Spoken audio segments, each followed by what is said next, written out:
India US വ്യാപാര കരാർ യാഥാർത്ഥ്യമായതിനു പിന്നിൽ മുൻപെങ്ങും കണ്ടിട്ടില്ലാത്ത വിധം കർശനമായ നിലപാടാണ് ഇന്ത്യ സ്വീകരിച്ചതെന്ന് റിപ്പോർട്ട്. വിലപേശൽ നടത്തിക്കൊണ്ട് ഇങ്ങോട്ടേക്ക് വരണ്ട, വേണമെങ്കിൽ ട്രംപിന്റെ ഭരണം തീരുന്നതുവരെ കാക്കുമെന്ന ശക്തമായ മറുപടിയായിരുന്നു ഇന്ത്യ ട്രംപിന് നൽകിയത്. വ്യാപാര കരാറിന് മുൻപ് നടന്ന അജിത് ഡോവൽ മാർക്കോ റുബിയോ സംഭാഷണം ഇപ്പോൾ പുറത്തു വന്നിരിക്കുകയാണ്. ഈ പുറത്തു വന്ന സംഭാഷണം തെളിയിക്കുന്നത് ഇന്ത്യ കർശനമായ നിലപാട് തന്നെയാണ് സ്വീകരിച്ചത് എന്നതാണ്. 2025 സെപ്റ്റംബറിന്റെ തുടക്കത്തിൽ ഇന്ത്യൻ ദേശീയ സുരക്ഷാ ഉപദേഷ്ടാവായ അജിത് ഡോവലും US സ്റ്റേറ്റ് സെക്രട്ടറി മാർക്കോ റുബിയോയും തമ്മിൽ നടത്തിയ സംഭാഷണമാണ് ഇപ്പോൾ പുറത്തു വന്നിരിക്കുന്നത്.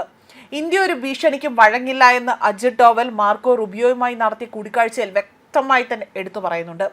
ഇന്ത്യ US വ്യാപാര കരാർ യാഥാർത്ഥ്യമാക്കാൻ ട്രംപിന്റെ കാലാവധി കഴിഞ്ഞതുവരെ കാത്തിരിക്കുന്നതിന് തങ്ങൾ തയ്യാറാണ് എന്ന് ഇന്ത്യ അറിയിക്കുകയാണ് ചെയ്തിരിക്കുന്നത്. അതേസമയം ഇക്കാര്യങ്ങൾ വ്യക്തമാക്കിയിരിക്കുന്നത് അജിത് ഡോവലാണ്. ഒപ്പം തന്നെ ഇന്ത്യൻ കയറ്റുമതിക്ക് അമേരിക്ക 50% തീരുവ ചുമത്തിയതിന്റെ പശ്ചാത്തലത്തിലായിരുന്നു ഈ കൂടിക്കാഴ്ച നടന്നത്. ഇരുവരും തമ്മിൽ നടത്തിയ സംഭാഷണത്തിൽ മുൻകാലങ്ങളിലും US ഇന്ത്യക്ക് നേരെ ചില ശത്രുതാപരമായ നിലപാടുകൾ സ്വീകരിച്ചതായി തന്നെ ഡോവൽ എടുത്തു സൂചിപ്പിക്കുകയും ചെയ്തിട്ടുണ്ട്. എന്നാൽ ഇന്നത്തെ ഇന്ത്യയെ ട്രംപും അദ്ദേഹത്തിന്റെ ഉന്നത സഹായികൾക്കും ഭീഷണിപ്പെടുത്താൻ കഴിയില്ല എന്നും വ്യക്തമാക്കുകയാണ്. ഇന്ത്യയുടെ ആവശ്യങ്ങൾ കൂടി അംഗീകരിക്കുന്ന ഒരു വ്യാപാര കരാറിനായി തന്നെ ട്രംപിന്റെ കാലാവധി കഴിയുന്നതുവരെ കാത്തിരിക്കുമെന്നും ഇവിടെ എടുത്തു പറയുകയും ചെയ്തു. ഇന്ത്യയുടെ വിദേശകാര്യ മന്ത്രാലയവും US സ്റ്റേറ്റ് ഡിപ്പാർട്ട്മെന്റും തമ്മിൽ നടത്തിയ ഒരു സ്വകാര്യ കൂടിക്കാഴ്ചയുടെ ചില ശകലങ്ങളാണിപ്പോൾ ബ്ലൂംബെർഗ് പുറത്തുവിട്ടതായി തന്നെ സൂചിപ്പിക്കുന്നത്.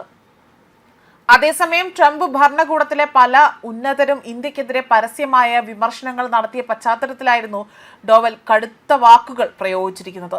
ഇതിനു പിന്നാലെ തന്നെ വിമർശനങ്ങൾ കെട്ടടങ്ങിയെന്നും ട്രംപ് മോദിയെ വിളിക്കുകയും പിന്നീട് പിറന്നാൾ ദിനത്തിൽ ആശംസകൾ നേരുകയും ചെയ്തതായും വ്യക്തമാക്കുന്നു. ട്രംപിന്റെ മുഖ്യ വ്യാപാര ഉപദേഷ്ടാവായ പീറ്റർ നവോരോ ഉൾപ്പെടെ തന്നെ ചില ഇന്ത്യയും റഷ്യയും തമ്മിൽ എണ്ണ വാങ്ങുന്നതിനെ രൂക്ഷമായി കടന്നാക്രമിച്ചുകൊണ്ട് രംഗത്ത് വന്നിട്ടുണ്ട്. റഷ്യൻ എണ്ണ വാങ്ങി ഇന്ത്യ യുക്രൈനെതിരായ ആ ഒരു യുദ്ധത്തിന് പുടിൻ ഇന്ധനം പകരുന്നതായി തന്നെ ഇവിടെ വ്യക്തമാക്കുകയും ചെയ്തിരുന്നു. മാത്രമല്ല, റഷ്യൻ എണ്ണ വിറ്റ് ഇന്ത്യ നേടുന്നത് ചോരപ്പണമാണ് എന്നതായിരുന്നു നവോരോ അവിടെ കടന്നാക്രമിച്ചുകൊണ്ട് സംസാരിച്ചത്. അതേപോലെ യുക്രൈൻ നടക്കുന്നത് മോദിയുടെ യുദ്ധമാണ് എന്നും നവോരോ അഭിപ്രായപ്പെടുകയും ചെയ്തിരുന്നു.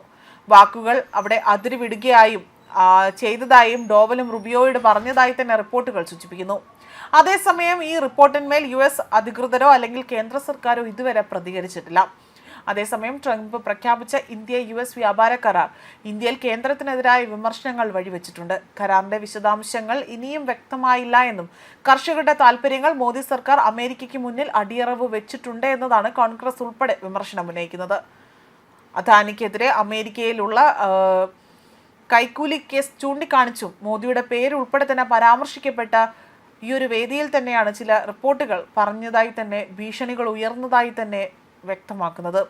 ഇനിയും പുറത്തു വരാനുണ്ട് എന്നും ഭീഷണികളുടെയും അതുപോലെ മോദിയെ സമ്മർദ്ദത്തിലാക്കാനാണ് അമേരിക്ക അവർക്ക് അനുകൂലമായ രീതിയിലുള്ള സ്വന്തമായ നിലപാടുകൾ ഉപയോഗിക്കുന്നതെന്നാണ് ചില വിമർശനങ്ങൾ ഉയർന്നു വന്നതും. ന്യൂസ് ഡെസ്ക് കർമ്മ ന്യൂസ്.